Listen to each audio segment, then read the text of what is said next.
चल हो जा शुरू। केसरिया से मन जोगी हुआ रे, दिल झूमे देखो पतवारा हुआ रे, दिल झूमे देखो पतवारा हुआ रे। हर पल मनाओ केसरी त्योहार। विमल, बोलो जुबान केसरी। एक भारतीय जनता पार्टी और एक कांग्रेस। कांग्रेस में कोई दम बची है क्या? जोर से बताओ, बची है क्या? कांग्रेस में कोई दम नहीं बची। आप बताओ, अयोध्या में भगवान राम का दिव्य और भव्य मंदिर बना और प्राण प्रतिष्ठा हुई तो सबको खुशी हुई कि नहीं? जोर से बोलो, सबको खुशी हुई कि नहीं? सब खुश थे।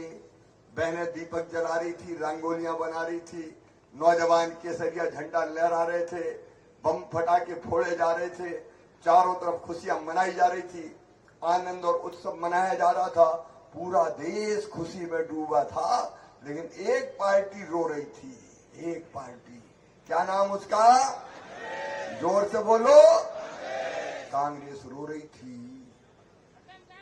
कांग्रेस को भी निमंत्रण दिया था, निमंत्रण, आओ रामलला का दिव्य और भव्य मंदिर बन रहा है, आओ तुम भी दर्शन करो। निमंत्रण दिया था, बोलो जाना चाहिए था कि नहीं कांग्रेस को? लेकिन कांग्रेस ने कहा हम नहीं जाएंगे, लिख के कहा, लिख के इनकार किया। अब बताओ, जो रामलला के दर्शन करने से इनकार कर दे उनको वोट देना चाहिए क्या? लिख के इनकार किया। आप देखो तो अंसारी बंधु आए। अंसारी बंधु कौन है पता है? जिनने बाबरी मस्जिद का नाम पे केस लड़ा, वो परिवार, अंसारी परिवार, वो प्राण प्रतिष्ठा में आया।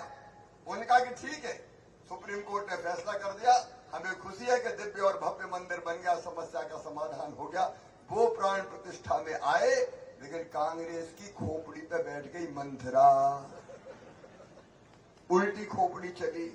हम नहीं जाएंगे, लिख के कह दिया नहीं जाएंगे, लिख के ऑन रिकॉर्ड। जब तक चंदा सूरज और धरती रहेगी ये लिखा रहेगा कि कांग्रेस ने भगवान राम के प्राण प्रतिष्ठा में के कार्यक्रम में जाने से इनकार कर दिया था। राहुल बाबा, तुमने हमेशा हमेशा के लिए कांग्रेस को कलंकित करने का पाप किया है, कलंकित करने का पाप। ये उल्टे फैसले कांग्रेस कर रही है, तो ऐसी कांग्रेस को कोई को वोट देना चाहिए। एक है सैम पित्रोदा, पित्रोदा अंकल, आप में से कई ने नाम नहीं सुना होगा, लेकिन ये राजीव गांधी, स्वर्गीय राजीव गांधी जी के सलाहकार रहे और ये राहुल बाबा के गुरु है। वो कैसी कैसी बातें कर रहे हैं पता है? वो कह रहे हैं भारत में विरासत टैक्स लगना चाहिए। ये विरासत टैक्स का क्या मतलब है? बहनों और भाइयों, कोई कितना भी गरीब हो, बताओ अपने बच्चों के लिए थोड़े बहुत पैसे बचाता है कि नहीं बचाता? अरे बोल के बताओ।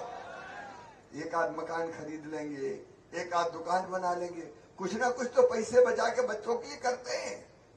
लेकिन विरासत टैक्स का मतलब है कि आपने अगर कुछ बचाया और आप मर गए तो सरकार आपकी संपत्ति के 55% हिस्सा खुद जब्त कर लेगी, अपने खजाने में डाल देगी। औलाद को, बेटा बेटी को, बहू को, बेटी को जो देना हो केवल 45% मिलेगा।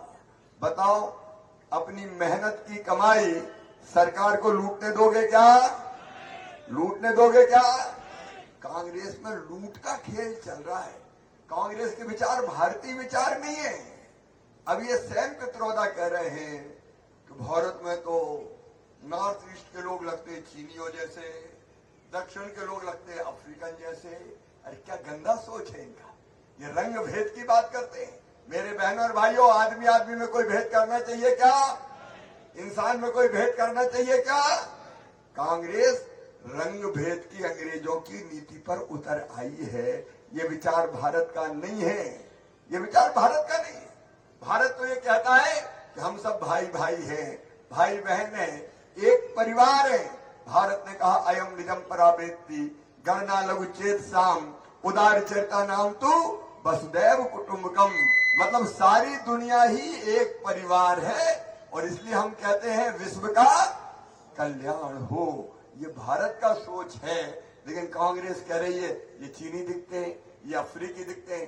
शर्म आनी चाहिए सैम पित्रोदा और शर्म आना चाहिए राहुल गांधी, जिनको आपने अपना राजनीतिक गुरु बना के रखा है। ये कांग्रेस भारत की जड़ों से कट गई है, भारत की माटी से कट गई है, भारत की संस्कृति से कट गई है, जीवन मूल्यों और परंपराओं से कट गई है।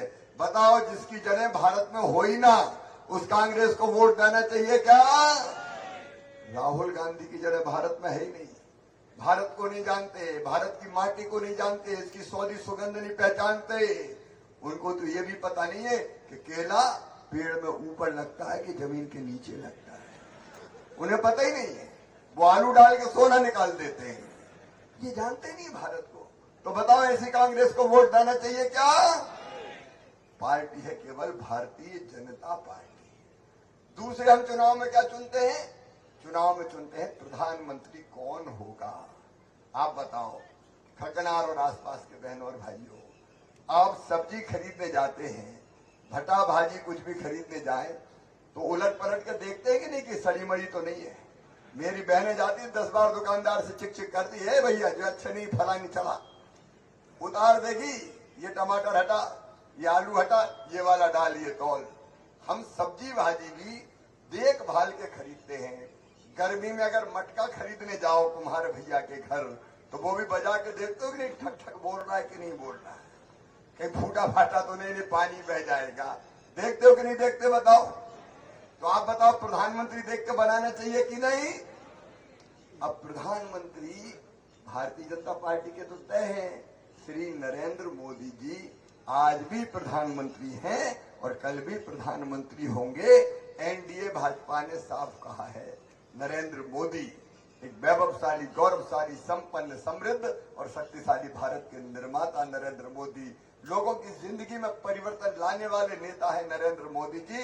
और याद रखना खकनार वालों, आज कह के जा रहा हूं, प्रधानमंत्री नरेंद्र मोदी जी के नेतृत्व में ही भारत विश्व गुरु बनेगा, दुनिया को दिशा दिखाएगा। नरेंद्र मोदी जी को हम सब जानते हैं, हमारे प्रधानमंत्री होंगे। लेकिन मुझे बताओ, कांग्रेस ने या इंडी गठबंधन ने उनका प्रधानमंत्री घोषित किया है क्या? किया है क्या? कौन है बता तो दो।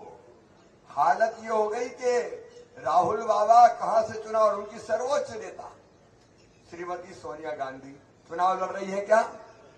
अरे लड़ रही है क्या? क्यों नहीं लड़ रही? हार के डर से। कौन हारे? तो राज्यसभा में चले गए। मैं तो साधारण कार्यकर्ता भारतीय जनता पार्टी का, मैं कहां से लड़ा? मुझे पार्टी ने कहा, तो मैंने कहा भाई जहां हमारा नरा गड़ा, जहां पैदा हुआ, मैं वहीं से लड़ा हूं।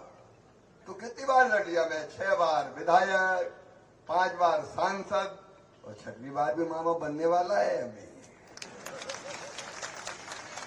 12 चुनाव हो गए एक ही क्षेत्र से, क्योंकि जो विधानसभा लड़ा वो भी इसी लोकसभा में है। 12 चुनाव हम तो कहीं नहीं गए भैया। राहुल गांधी अमेठी छोड़ के वायनाड क्यों गए? राहुल गांधी रण छोड़ दास हो गए, भगली हो गए। और अब उनको भरोसा नहीं कि वायनाड से भी जीतेंगे, तो रायबरेली से भी फार्म भर दिया कि धुप्पल में एक आध जगह से तो कहीं लग जाए तो वहां से जीत जाएंगे। बताओ, ऐसे नेता जिनको खुद के जीतने का भरोसा ना हो, वो कांग्रेस को चुनाव जिता सकते हैं क्या? ऐसे व्यक्ति को प्रधानमंत्री बनाने का कोई सोच सकते हैं क्या? और अभी तो इतनी हिम्मत नहीं कि कहे कि राहुल बाबा को प्रधानमंत्री बनाएंगे। वहां तो गुत्थम गुत्था चल रही है। इंडी गठबंधन मतलब कहीं की ईंट कहीं का रोड़ा, भानुमति ने कुनवा जोड़ा। आपस में लड़े चले जा रहे हैं। जब उनसे पूछते बताओ तो तुम्हारा प्रधानमंत्री कौन होगा, तो कहते देख लेंगे बाद में। अरे भैया बता दो तो धन्ना होगा, पन्ना होगा, मन्नू होगा, लल्ला होगा, कल्ला होगा कि जुम्मन होगा? कोई तो बता दो, कौन प्रधानमंत्री होगा तुम्हारा?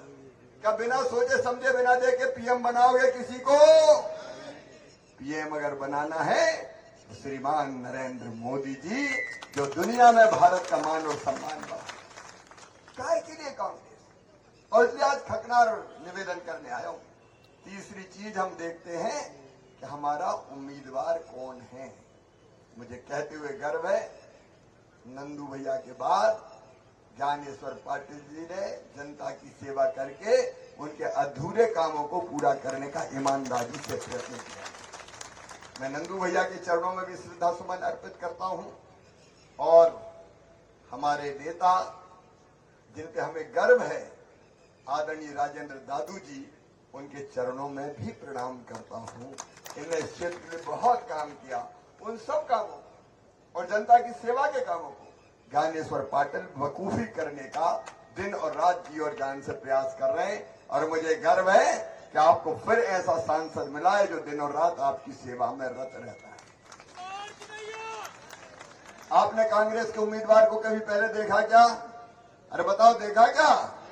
तो देखे, भाले, जाने, पहचाने अपने ज्ञानेश्वर दादा।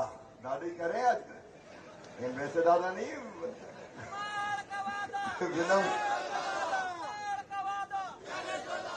विनम्रता के साथ ज्ञानेश्वर जी आपकी दिन और रात सेवा करेंगे, ये मेरा पूरा विश्वास है। और अब डबल इंजन की सरकार यहाँ भी है। यहाँ मोहन यादव जी के नेतृत्व में सरकार काम कर रही है। वो लगातार काम पूरा करेगी, लगातार हर काम को करेगी। कई चीजें जो मैंने कही थी हमने अधिकांश पूरी कर दी। इनका दुक्का बचे हैं तो वो मोहन यादव जी से पूरा करवाएंगे। आप चिंता मत करना, सरकार बीजेपी की ही है। और दिल्ली में जाएंगे ज्ञानेश्वर पाटिल, लेकिन मामा भी दिल्ली जाने वाला है और मैं तो आपसे बहुत लाड करता हूं और इसलिए ज्ञानेश्वर पाटिल तो सांसद होंगे ही, बिहार में मामा भी पीछे से धक्का लगाता रहेगा। चिंता मत करिए।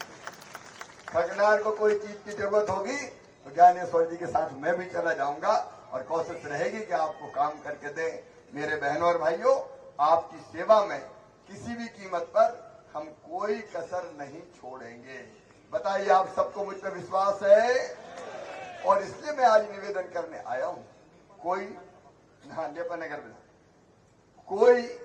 नेपानगर विधानसभा में भी, यहाँ भी खगनार नेपानगर में भी नहीं छोड़ेंगे और बुरहानपुर में भी नहीं छोड़ेंगे। ताप्ती रिचार्जिंग का काम भी आगे बढ़ाने का काम निश्चित तौर पर किया जाएगा।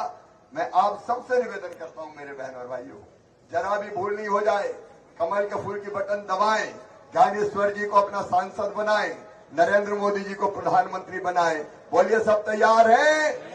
तो अपनी जगह सब खड़े हो जाएं। आज संकल्प लेके खगनार से जाएंगे कि भाजपा को ही जिताएंगे।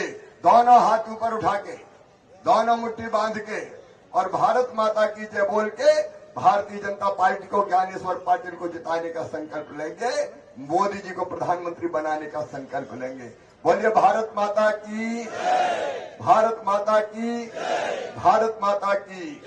बहुत प्रणाम, नमस्कार।